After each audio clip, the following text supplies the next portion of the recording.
Hello, my name is Dr. Daniel Reeders. I'm a cardiologist. I have a YouTube channel where there's other YouTubes circling around the same topic. So this talk is separated into three different sections, one, two, and three. The first one is informational. The second one is a little bit of what do we do next? And the third one is extra credit, which is actually the most critically important part, period. So let's get going. Let's step into this.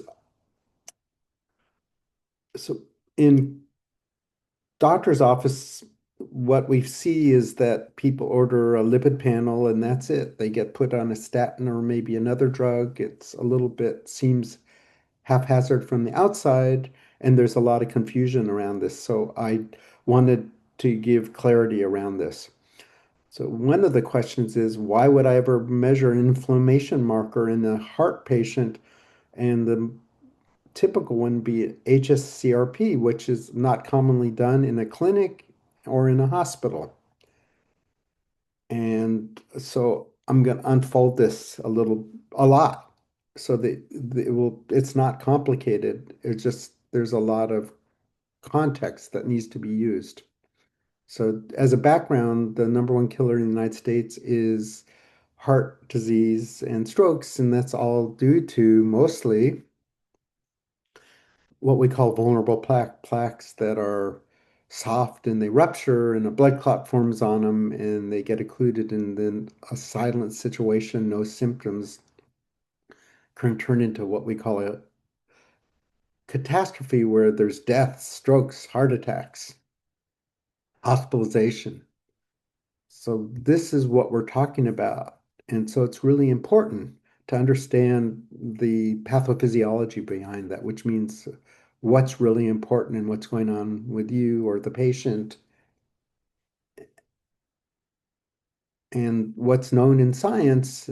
There's a huge gap between what the experts are telling us and what's actually practiced at the bedside. So let's say someone draws something called an hs-CRP, which is a common, available everywhere blood test, not a regular CRP, but a high sensitivity or cardiac CRP. Now do we do? Do we do with the information? So what you'll walk away with understanding why to order it, what it means, and what to do about it.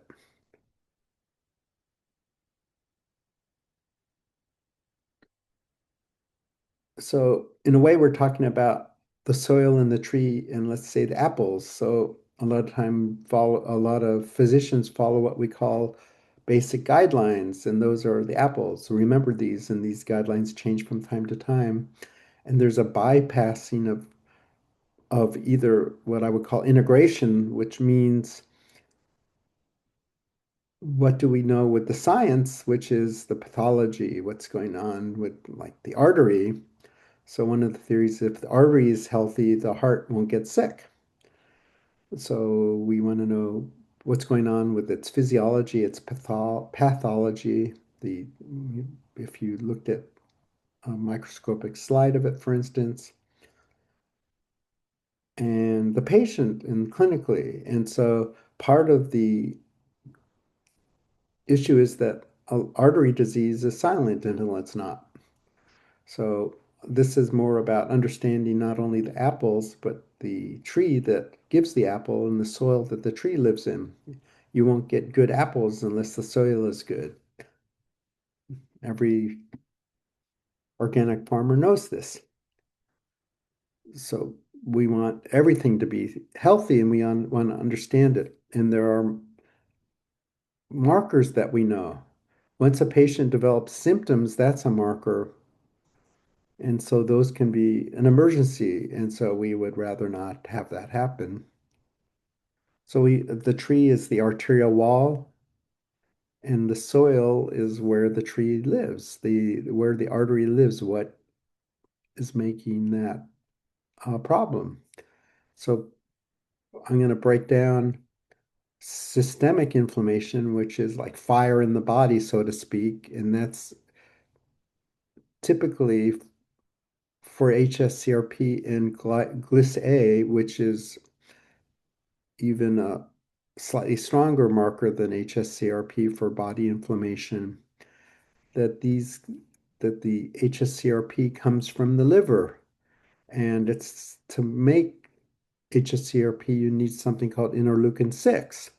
And so what makes interleukin 6 happen? It's because of things called um, damaged molecules that the body sees, and it goes to produce IL-6, or pathogens that the body sees that goes to produce IL-6.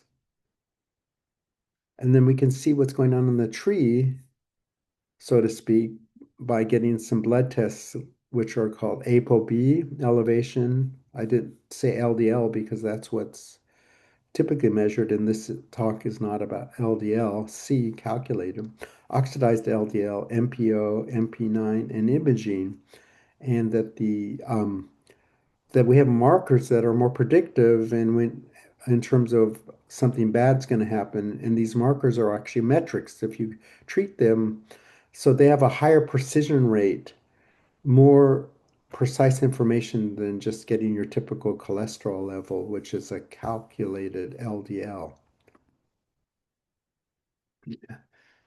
So if we're concerned and we are super focused on where the problem is in the artery, there's no simple test for it. And the closest thing we can get would be imaging, by the way. So there's multiple biologic layers. So there's what's going on in the body, which feeds the inflamed artery, and the artery can feed that. Could be a sort of a chicken egg thing.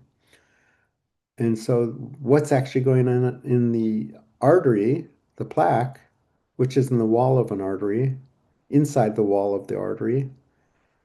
And then we want to know what's going on with the cholesterol, the lipids that get oxidized, and they cause the injury and they drive this process and are drivers. And then what's actually going on inside the plaque that would set it up for a rupture. And we can sort this out clinically, and it's not complicated.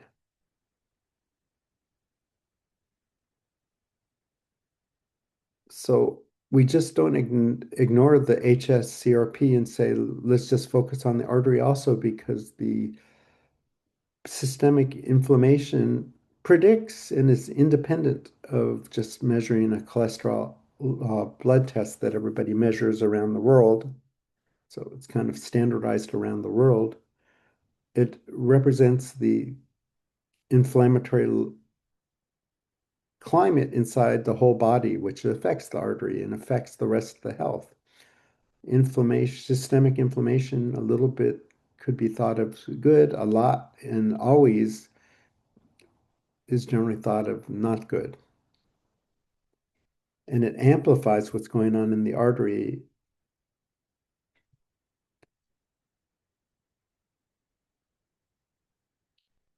So, how does CRP get produced? hs-CRP? Well, it comes from the liver. Why would the liver make it? It sees something called interleukin 6 that tells the liver, make hs-CRP. hs-CRP can go up in a matter of hours and can come down in the matter of many hours. Let's call it 2 days. And so you can have something bad happening in the artery. The CRP will take a few hours for it to come up. And once that's happened, it could take a day or two to go away. So what tells the IL-6 to increase? Well, it's a long chain of events. So let's not get stuck in the details, but it does require something called kappa B. And so NF kappa B goes through some other molecules. Those are, some of them are something called interleukin 1 beta 1 and something called TNF alpha. And then those signal the system to produce IL-6, which tells the liver to produce hs-CRP, which is just not a marker. It also, uh, it also creates disease. So what tells NF kappa B to go up? Well, it's those damaged molecules, the DAMPs, or the pathogen associated molecular patterns, the PAMPs and DAMPs are what signals NF kappa B to drive this. So why is this important? Well, if you have infections in your body, this can drive it, or injuries. And so your whole total body health goes to make this hs-CRP, including disease inside of an artery.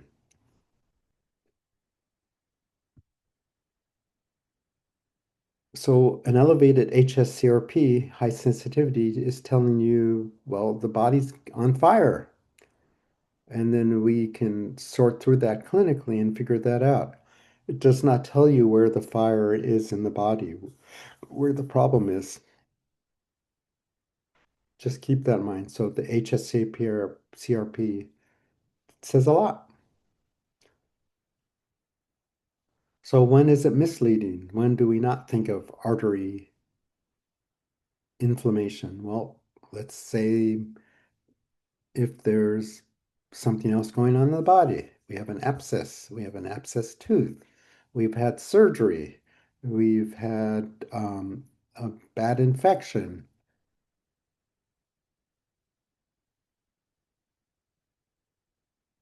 There's an autoimmune condition, you have arthritis in the body, you have pain all over your body or in a joint.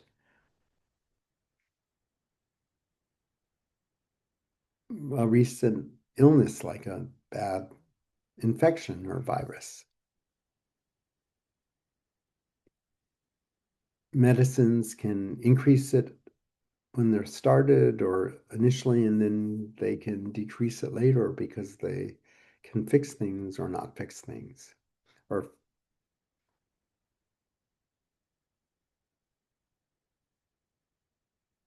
so if you have an elevated hs-CRP, for instance, when would you say we got to focus on the artery? Well, if it's high and it maintains a highness despite ruling out every other thing. When you have other risk factors, which we call metabolic, cardiometabolic, so you have uncontrolled sugar insulin situation, which would be diabetes and prediabetes. When you have elevated blood pressures, a blood test called low HDL, elevated fat in blood called elevated triglycerides, which are not cholesterol. When you have obesity in your body, too much fat in the fat, particularly around organs in the stomach, that is metabolically active and promotes artery disease. And of course, the fuel for all of this, an elevated ApoB. We'll talk about that in a moment. Or you have a history of known heart disease. These are things, heart artery disease, let me correct myself. Because just because you have an artery problem doesn't mean you have a heart problem. And the theory is, again, if you don't have the fuel, the ApoB, the cholesterol particles, um, and if you maintain a healthy artery, then you won't develop heart attacks and you won't develop strokes. Let's not forget about the brain.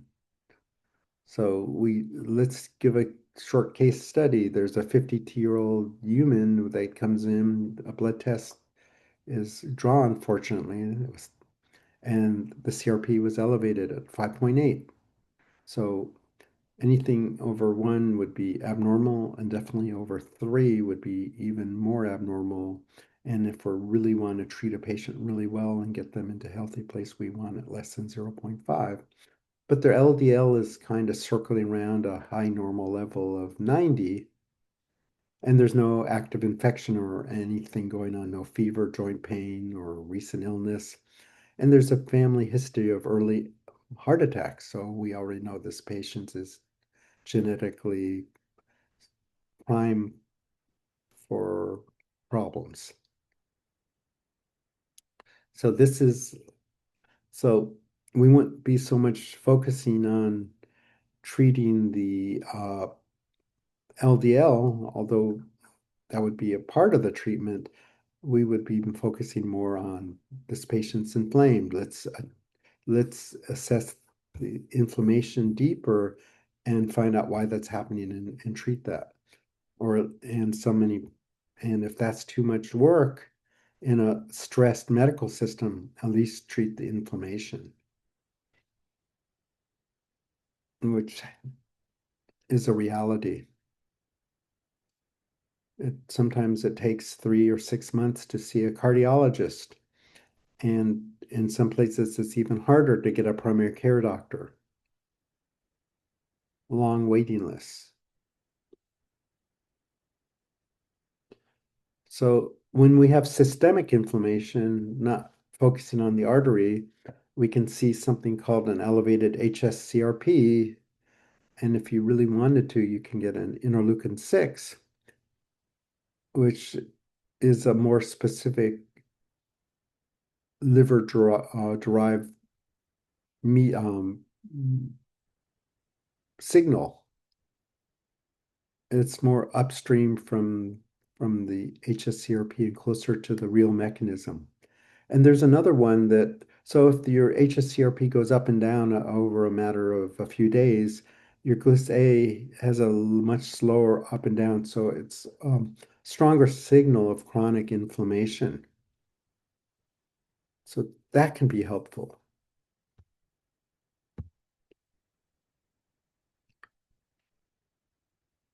in terms of chronicity and just understanding what's going on. Yes, if you have understanding as a physician or a patient or both, that's makes for better medicine for most patients.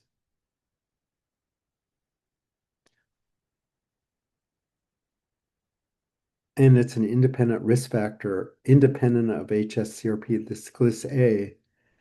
So we'll talk about that in a moment. Chronic systemic inflammation, independent of LDL, ApoB, hs-CRP. Now, if we want to focus on the artery, there are measurements we can take called an MPO, which talks about the type of cell called a neutrophil and its oxidative injury. Remember the word oxidative. We can get an MMP9, which I used to be able to get until a year ago, and now it's hard to order, and certainly can't you get it in a hospital. And it shows exactly the fear of the plaque rupturing. That would be where I would use it. I first came into contact learning about MMPs, matrix metalloproteases, decades ago with kidney disease. So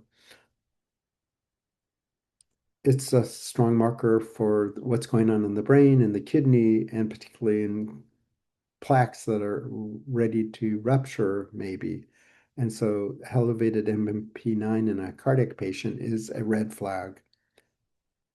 And then there's another couple of red flags. One is called LPPLA2, which shows the oxidized, again, lipids, cholesterol inside the plaque that are inflamed. So that would be kind of good to know. And it would be a discriminator, and it's orderable sometimes. None of these markers that I'm mentioning here would be useful in the hospital in terms of the hospitalization, but afterwards they could be, so they could be drawn if they're available. So MMMPO is neutrophil, white blood cell, oxidized injury. Good to know. In fact, a lot of drug therapies and guideline-directed medical therapy, GDMT, assumes that the MPO and the MMP9 and the LP PLA2 and the oxidized LDL are all elevated, and they kind of assume that. And it's not always true, and the what's going on inside the patient could be different, and where to push and to pull or to leave alone and how intense would make a difference. So these are measurable, but and they are assumed in many therapies. And so the guidelines are based upon populations. How do we treat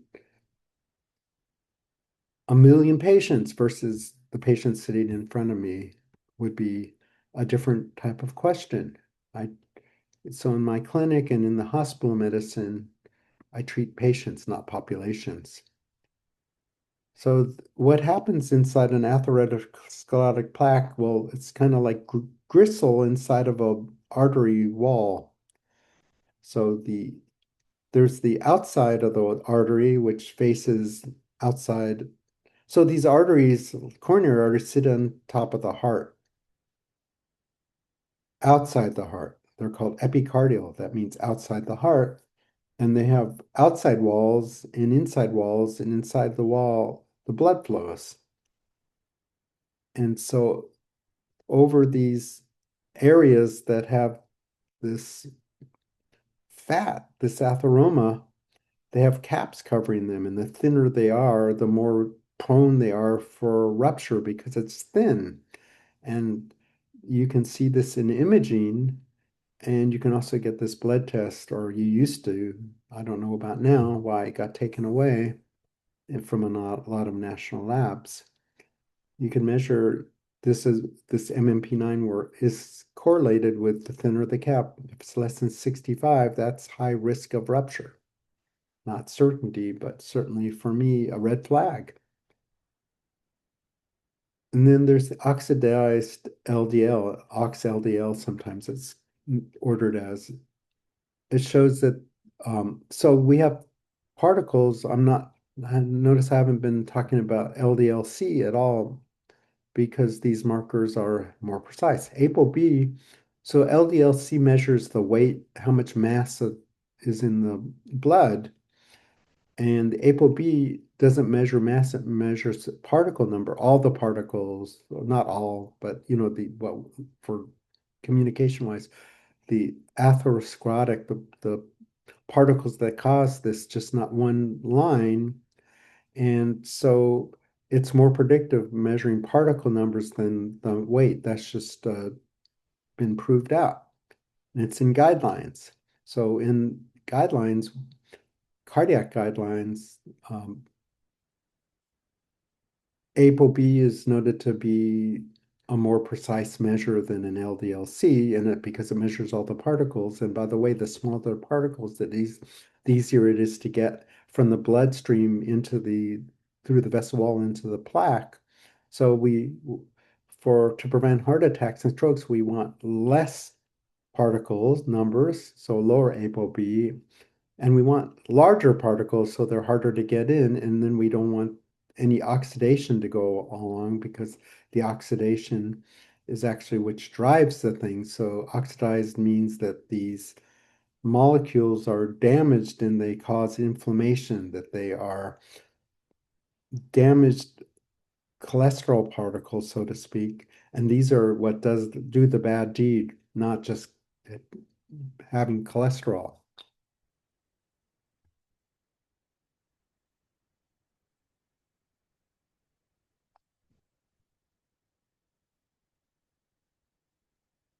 So what actually predicts events? Well, we have biomarkers, and how potent are they? How predictive? So if we had just one test to order, how dangerous is a patient in, the most predictive would be an ApoB. If you just had an ApoB and hs-CRP are inexpensive tests and they're available all over. They're generally available everywhere.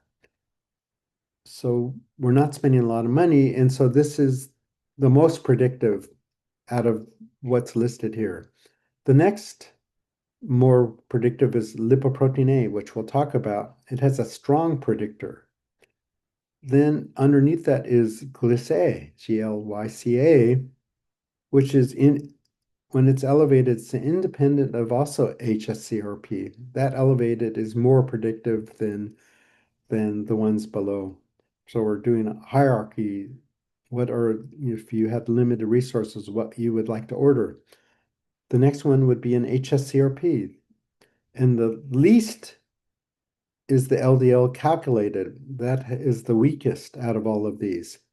So if you're going to spend time and money and be precise, which would make common sense, these are, you could order all of these and you wouldn't be wrong.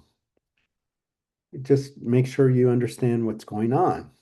By the way, an LDL-C measures, it's a kind of a blunt instrument in a way that it also includes other particles. So for instance, you could have an LDL-C that you keep lowering with a statin drug, and if for some reason it doesn't go down, I've seen even go up, increasing this, accelerating the statin dose. It's because there's a lipoprotein A inside of that, and a statin drug tends to increase the lipoprotein A. So unless you like measured something else, you would never know that.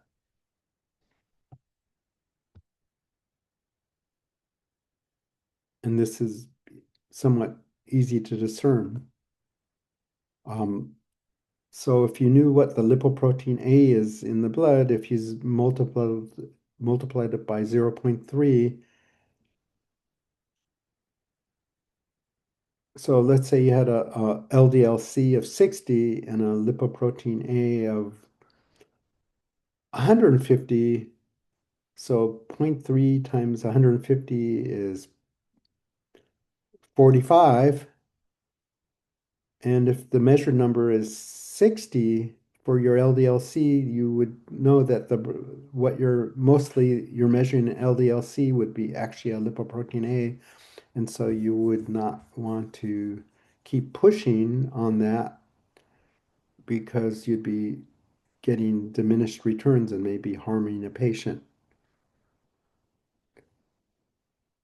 So it's inherited. There's drugs that are in late state phase 3 of clinical trials um, that show they're potently decreasing lipoprotein A in the blood, and that they're still waiting to end these studies because they want to make sure they're helping people, not harming them, even though you get change in the level here doesn't mean it's actually going to be beneficial. So hopefully these will be approved, and it seems like what everybody's saying is that, yeah, they're great and that they really make clinical meaning. Lipoprotein A elevation is elevated with blindness. That means blood clots in the veins that are in the eyes. They promote calcification of heart valves. They cause strokes and heart attacks, cause inflammation, and are um, so one way of looking at it, they're 6 times worse than an LDL particle in a way of depending on how things are cut. And PCSK9 inhibitors, which are injections, can decrease your LPA by 25%. Something is better than nothing. And statin drugs tend to elevate it.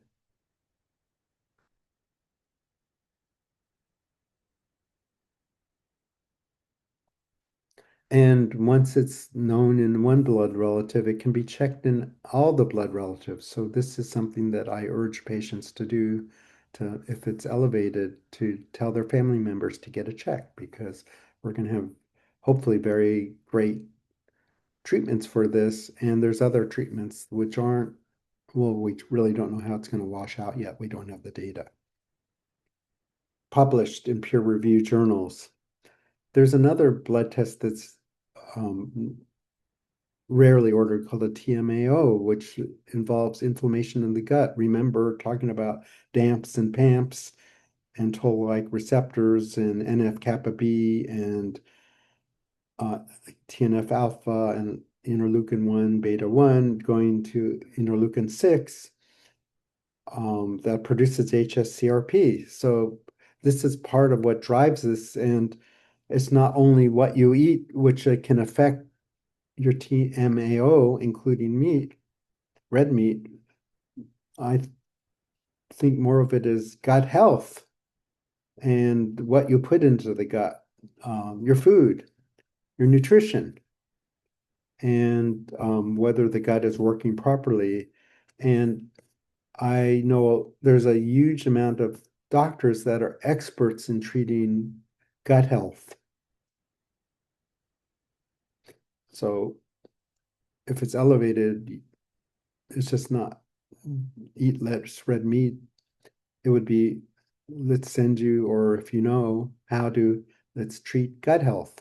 So a cardiologist, usually that's not on their wheelhouse of treating gut health. So that would need to be referred out. And I can't speak for primary care, but it would be important to find a primary care doctor that would be skillful at this. And not necessarily a gastroenterologist in my experience, although there are a lot of gastroenterologists that have helped me understand and treat this. But it's not uniform, and it's probably more rare than it is common, and depends on the communities. So what's the biomarker hierarchy? Well, if you want to look at the systemic inflammation, you look at hs-CRP and GlyA and maybe IL-6. If you want to understand what's going on in the plaque, you look at MPO, MMP9, which I'm having trouble ordering, L-plaque, PLA2. If you want to know how the oxidation is going on in the body, one test would be ox-LDL. There are other tests. And if you want to really know what's going on in the artery, you get imaging. Some is invasive, some is non-invasive of the imaging. So imaging is the closest thing we have in clinical medicine, what's going on in the artery. And this imaging is like a CT angiogram of the coronaries is generally available and approved by all insurance companies, so to speak, as long as it's documented in the medical file that it's needed and why it's needed and it's coded correctly. Because they get the codes and then the lab, and then they decide whether they're uncovered or not. And then if they really want to review it, they could review doctor's notes, but it's usually just the coding that the lab see that the insurance companies will want to cover or not cover. That's structurally how our system is. In the hospital, they usually don't look at this, but in the outpatient setting, they do. So, but the imaging can really help, and it's for me, the simplest way to go. So, what would be dangerous if you saw imaging? Well, you'd see these areas where they're associated with uh, large vulnerable plaque, which has various characteristics that a cardiologist would understand, especially the thin cap. And we can do things to increase that. There's something called remodeling, which is an imaging. So this would be something a cardiologist would focus on. And I have to say, almost every day I get an email about imaging and using AI analysis of imaging, pretty much maybe 5 to 10 a week on educating. So a lot of what I'm saying is in the guidelines, GDMT. It's just not the gross guidelines that are focused on. Just a little sidebar here that deserves a comment because this will help doctors here, if any are listening. So the guidelines are based predominantly on LDL-C, which isn't as potent as all those other markers, not ApoB. And so when you do these studies, you get expert opinion because those are what is looked at, the LDL-C, which isn't as precise. And I know there's a lot of other things besides precision in medicine, such as legal and population judgments. In my opinion, it would be the more precise, the better the science, the better the outcome, and the better the money spent, delegated, relegated. So going back, so if they're basing the expert opinion and guideline formation based upon LDL-C, it's less precise than is available. And some of these tests are extremely, that I'm talking about are not expensive. So you form guidelines and then you influence hospitals and doctors and societies. And then the insurance companies listen to that and pick and choose what they choose to cover or not, depending on the fine print that's in the coverage. And so if it's not covered and the patient's expected to pay a big bucks for something that you would assume is covered by insurance, then that is a penalty. And extra work in the clinics in corporations I've worked in, big healthcare systems, when I order some of these tests and they have to get them covered and they may or may not be covered, it's extra work. It causes fatigue and questions and then ends up clogging the workflow. And in a stressed medical system, workflow is totally important. If you're given 15 minutes to see a patient, that includes the notes and the research and everything else. And then you have to, on the back end, struggle with all of these things, which may or may not be covered and may not be accepted by the patient because they have to pay out of pocket. It creates friction, and workflows don't depend on that. And since the system is standardized care, general care, and no one's checking anything other than LDL-C, then that causes friction in the system, which is detrimental to workflow. I didn't even mention things like measuring testosterone in men or vitamin D levels in everybody, which are independent markers, and homocysteine, which I like to check in everybody. So it's just not about this. There's a lot of other things, or ask a patient about their dental health or gum health, and it keeps going on. So so getting back into it, we can measure these things, and imaging is, you know, the least friction, best coverage, and the AI is being more and more accepted depending on what AI you're using.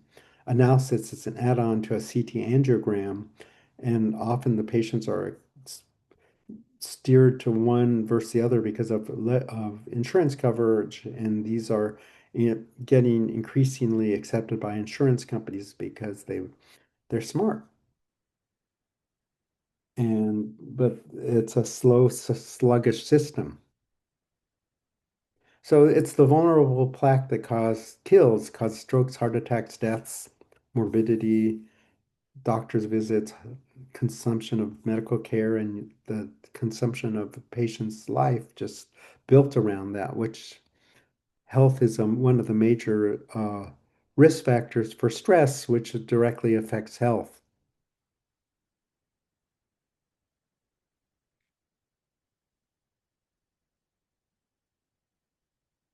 So we know what causes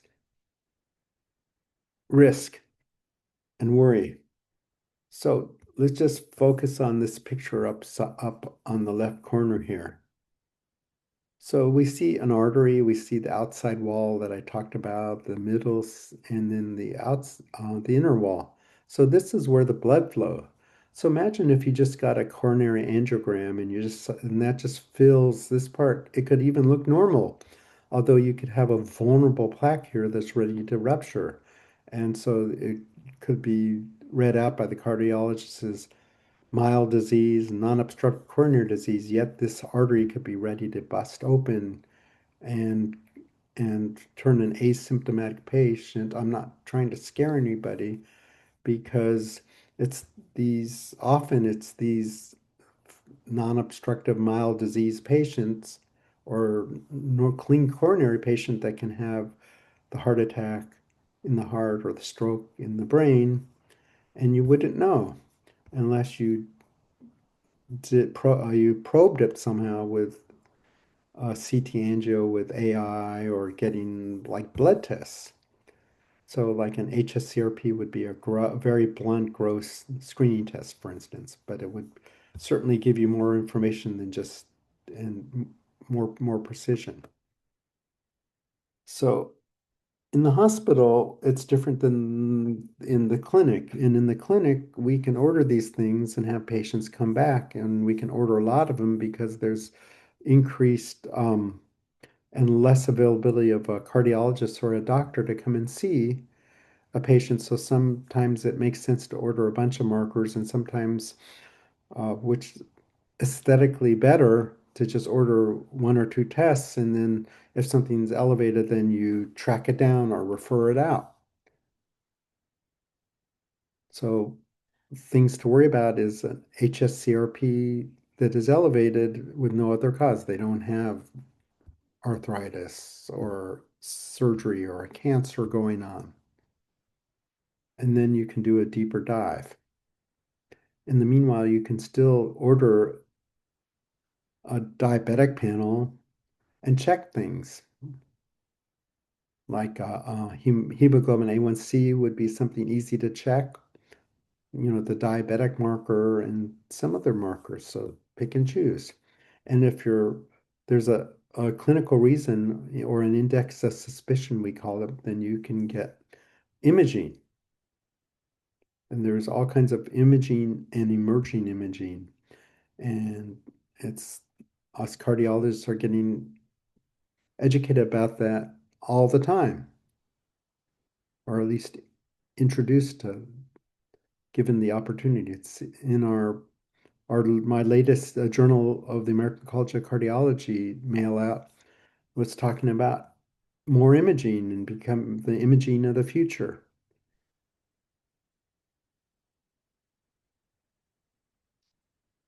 So in the hospital setting, the most you could hope for to get back would be more likely than not an hs-CRP. When I'm like in a teaching hospital as a senior attending for the new doctors, convincing them to get an hs-CRP is a challenge. And even so for an ApoB, and in the hospital medicine, they're thinking more, do they need to go, can they go home, or do we need to work them up? Do they need a stress test or a cardiac cath? And do they need to be put on heparin because they have chest pain and their elevated troponins, elevated blood tests from the heart muscle are up? And how much worry and where do we go and how do we get them out? They're not thinking of the artery health.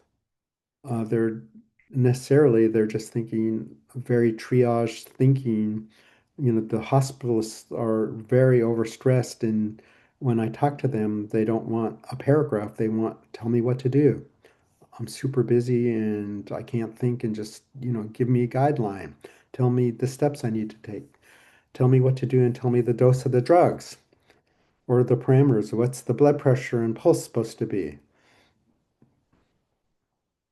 And how do I, get less calls at night so I can sleep?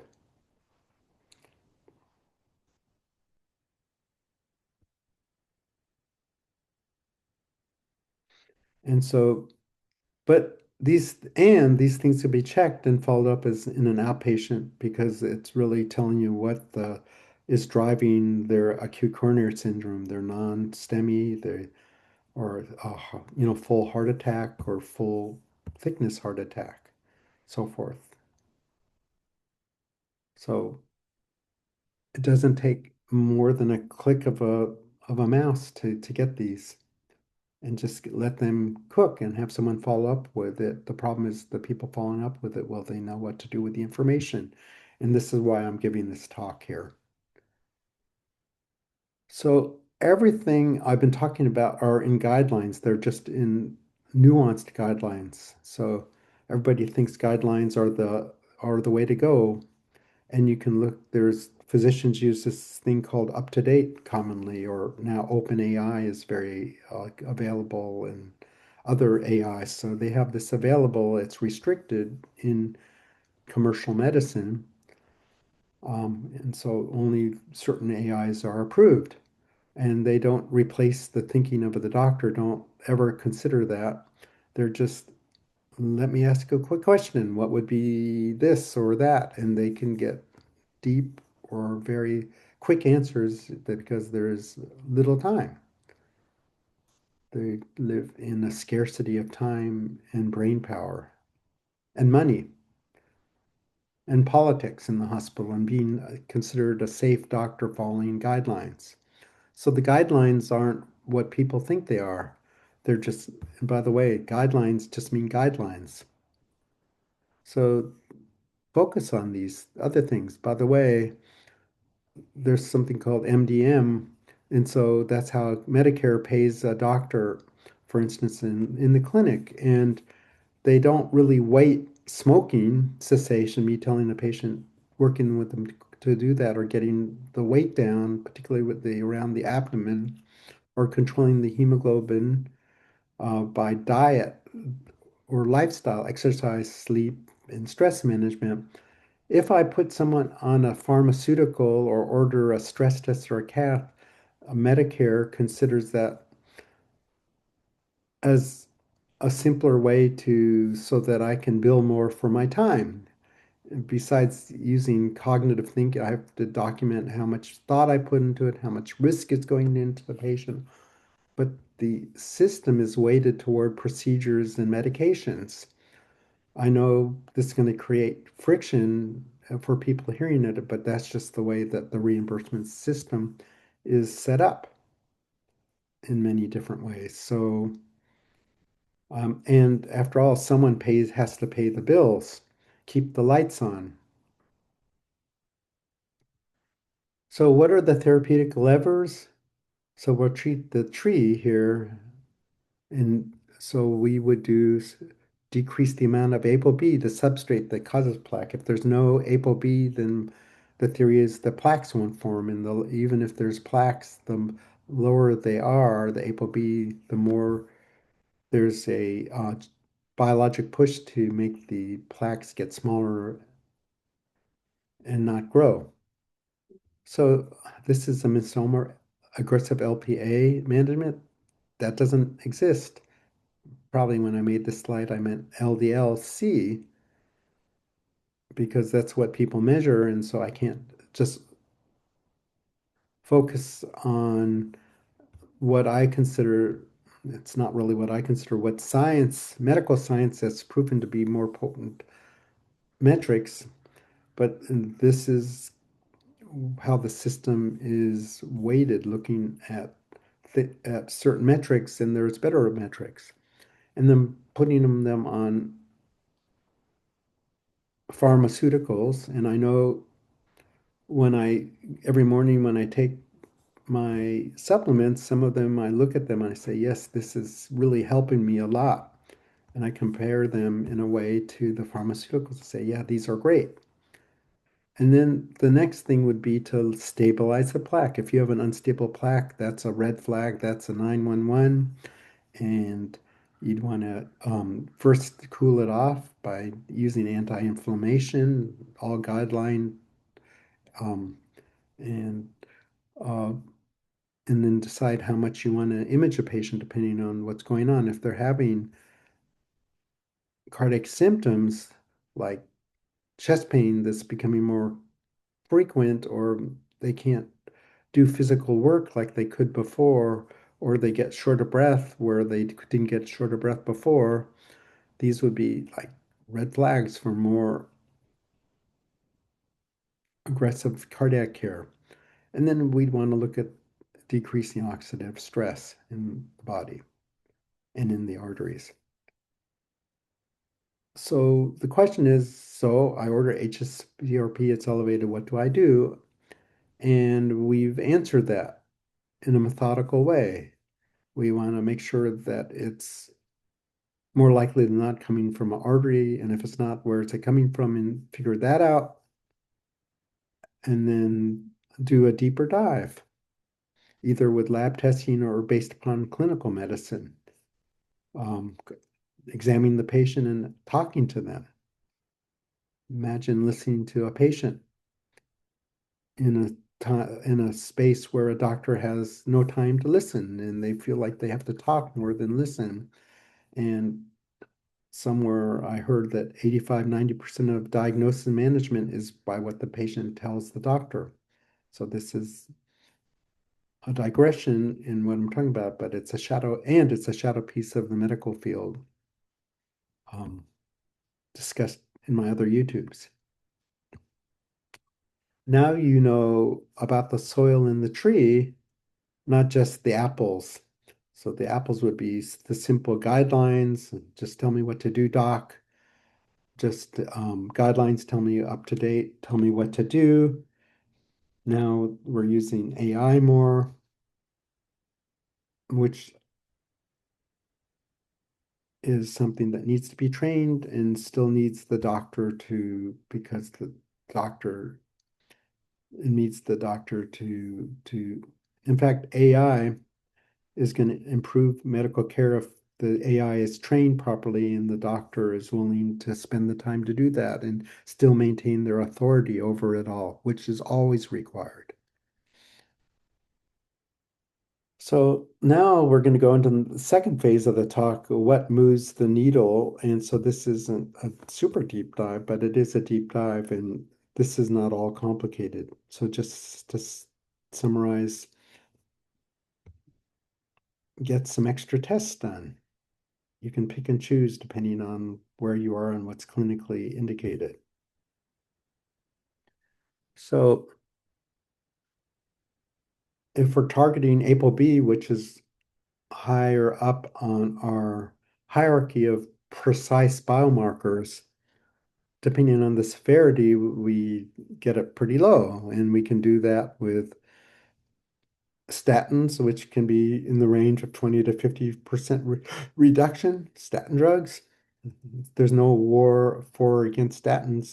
This is what they do.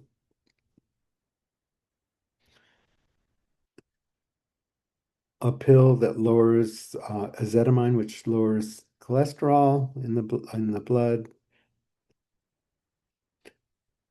and other drugs like ezetimibe, oral drugs that just lower something is better than nothing. 15–20% is something. A newer medicine, bempoic acid, these is often used in people that can't take statin drugs, that are statin intolerant. Something is better than nothing. The injectable drugs called PCSK9 inhibitors, and please don't forget the other one, injectables, the GPL agonists, which are really important also. It's over 50%. However, PCSK9 inhibitors don't decrease inflammation. Statins do via NF-kappa B, uh, getting to IL-6, getting to hs-CRP. So they do have an effect there, so that the PCSK9 inhibitors, so you could choose, and the PCSK9 inhibitors can lower lipoprotein A. So there's trade-offs.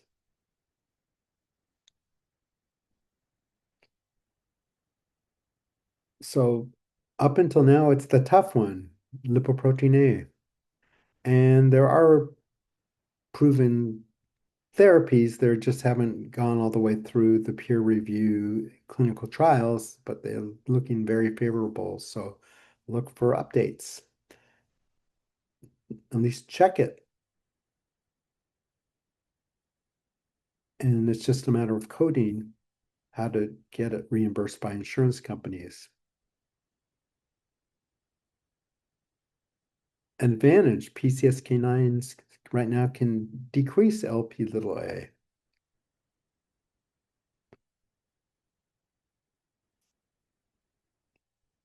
So that would be beneficial. Lower ApoB. However, it takes, noting that a lot of times people are put on statins and there may be this interplay, but at least you're treating something that is treatable. And so even if you can't do anything, the thinking is even if you can't affect the lipoprotein A, you can affect the other risk factors, and this can be helpful.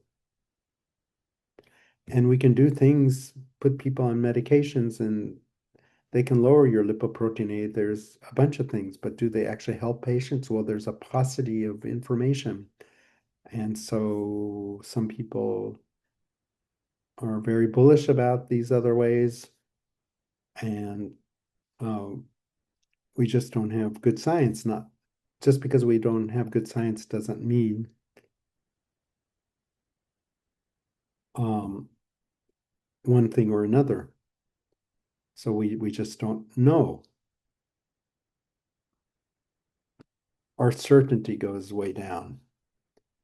So checking hs-CRP. Most people don't know about CLIS-A. There's other new things that there was even a conference this week where they were saying we have a new darling for systemic inflammation, but there's just not enough data about it. And it can stress a healthcare system. So there's the pharmaceutical model, and then there's the lifestyle model. And imagine having no tummy fat or fat around your organs, moving your body, sleeping well. These are all very important aspects not to be forgotten. Never forget about controlling even pre-diabetes, and hemoglobin A1C 5.7 or greater is a risk factor, which is modifiable. That means as we lower the A1C, the patients do better. In fact, they even do better with treating the inflammation and the metabolic and the cholesterol. They do even better with their stents and their bypass. So it's just not putting the stent in an acute coronary patient. If you focus on treating the biology of the artery, then the patients do better. That makes common sense, and there's in the guidelines, and it makes scientific sense. And then we can look at oxidative stress. Statins can decrease oxidative LDL formation. That's cool. ApoB, less substrate, less fuel. And then there's all kinds of nuanced other care. Weak evidence is not no medicine evidence. It's just who's going to spend. It takes $1 billion, I heard, to bring a new drug to market, sometimes 2 billion. Who's going to be doing a study on supplements that are over the counter when there's patents and big business? And for a lot of patients, you just tell them, take this pill rather than like change your diet. That's a lot of patients aren't oriented to having buy-in that these things make a difference, or do they have the resource, the tired. I want to do what I want to do. So this is education. So you optimize the gut, and there's people that are great at this.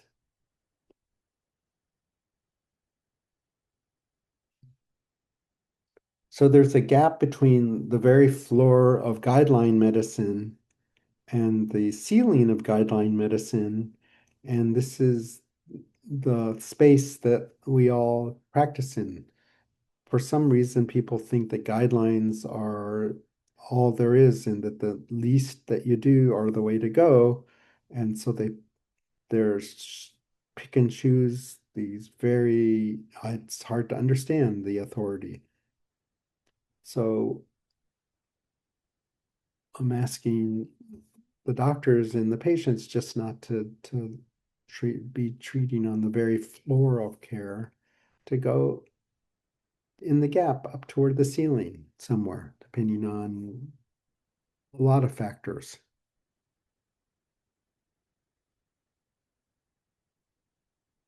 Now, now you can answer those questions. So we have soil, the tree, pile of apples, and some tools. Now this is part three, so let me try to slow down a little bit here. And the real question is, can we make soft and necrotic plaque smaller? Can we regress it? And if so, how, when, and where, so to speak. So this is not really extra credit. I was said tongue in cheek, whatever that means.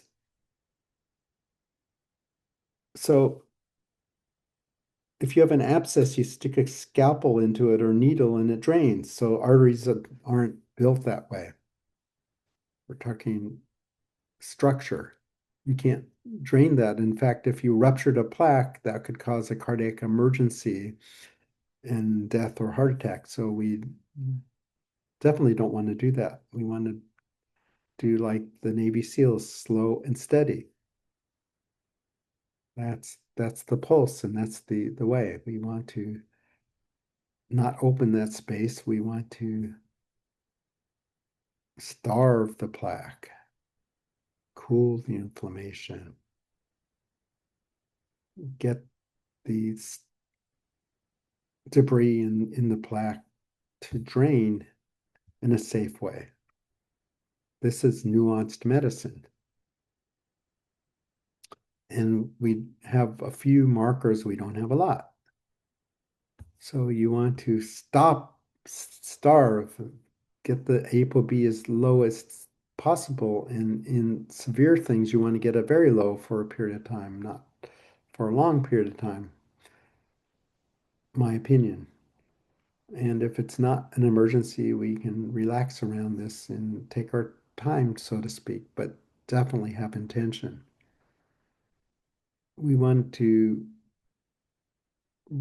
HDL is a cholesterol carrying protein that can remove cholesterol. We don't have a lot of treatment for this or even ways to understand this with precision, but the science is rapidly emerging and the treatments are rapidly emerging. So this term, efferocytosis, is important and not commonly mentioned. It's efficient clearance of the dead debris inside of a plaque. So we want to promote that. And we want to cool the inflammation, less macrophages activation, less neutrophil activation, less oxidation. So that's where we want to focus.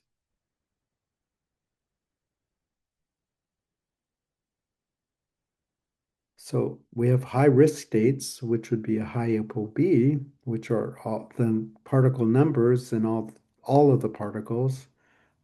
High inflammation that drives this foam cell, which can expand the necrotic core, thin cap that can rupture, that can cause bad risk. That would be a red flag.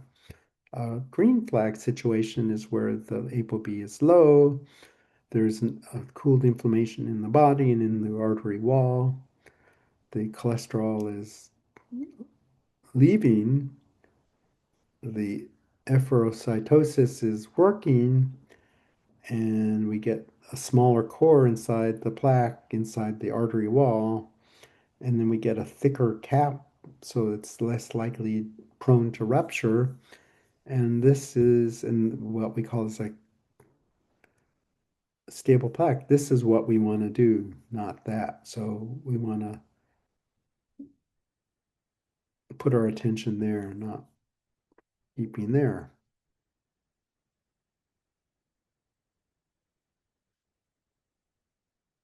So this is what we do. We starve it, we cool it, we improve the ability of the body to remove stuff, debris, and we avoid damp. That's the damaged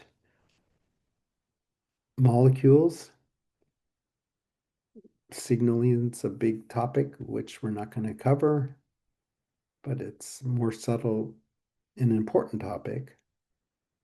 Or the PAMPs, pathogen associated molecular patterning, which are immune stimulators signaling.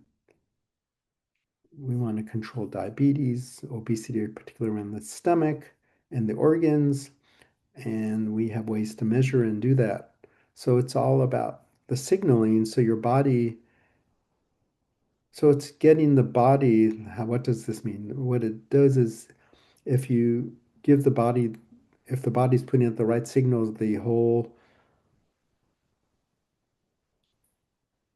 massive machines of inflammation and metabolic disorders and oxidation in the body get, so to speak, turned off, and then you turn on the healing chemistry that the body does. And this is done through signaling, which isn't gross, it's more subtle than that.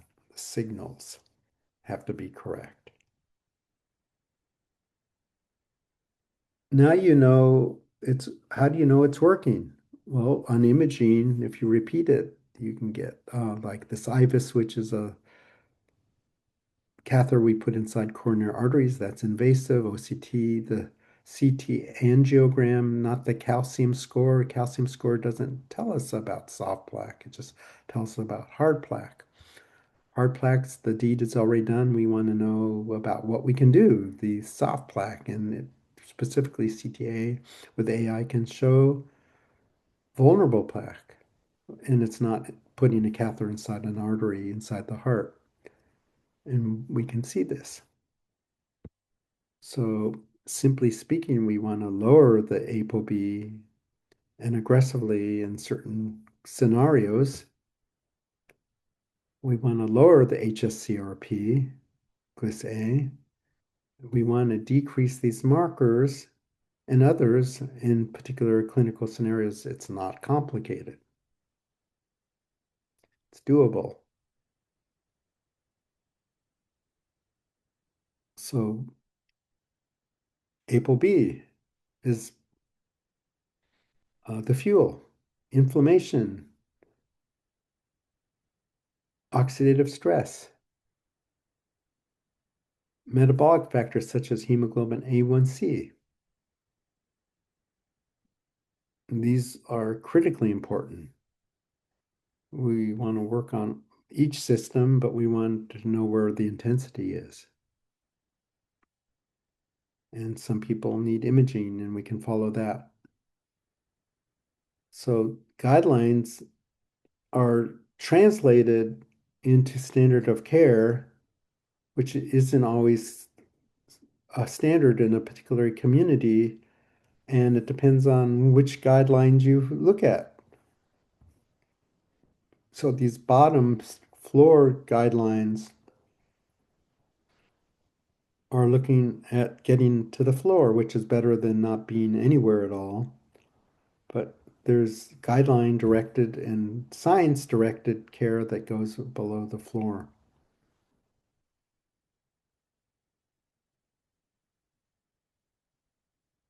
So I've talked about residual risk, lowering your LDL down to 30, for instance, in a high risk patient can get your risk, take care of 20, 25% of the risk, and we don't look at the 75, 80% of the risk. So what this is about is that, and just thinking that you've done enough take care of 20-25% of the risk is absurd in my point of view, my opinion.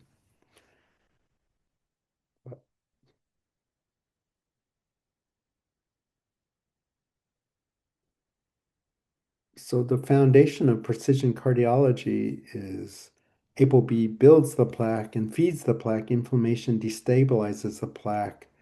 Metabolism fuels both.